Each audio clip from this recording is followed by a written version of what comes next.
Welcome to Indiana basketball.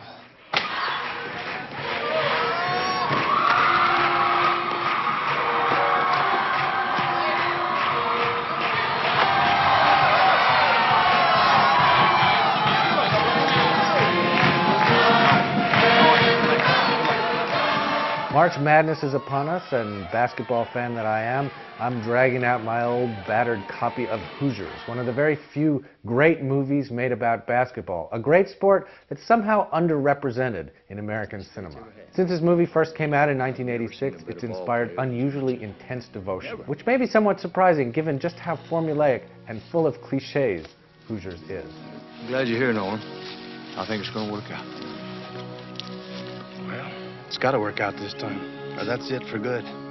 It follows a scrappy underdog team from a small town in rural Indiana in the early 1950s as they make their improbable run toward the state championships. There's a coach hungry for redemption. There's a pretty school teacher who catches his eye. There's a town drunk who knows everything about basketball and comes through in the clutch when he's made assistant coach. Merle, should be open swinging around the end of that fence. Now, boys, don't get caught watching a paint dry. There's a runty kid who comes off the bench at a crucial point in the big game to make 2 clutch free throws.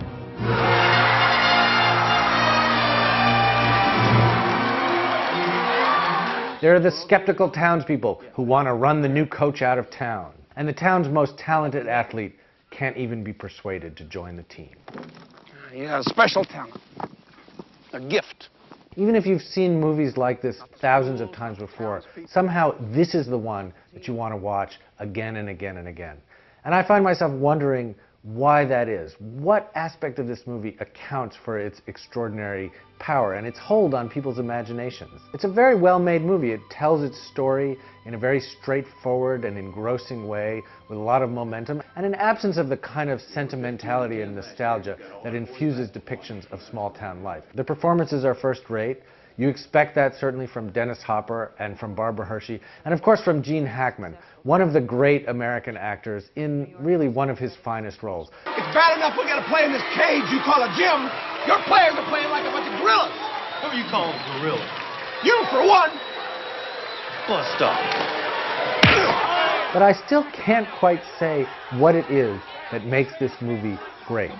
Sometimes a Cinderella team makes it all the way to the finals, and sometimes a little movie has a very big impact.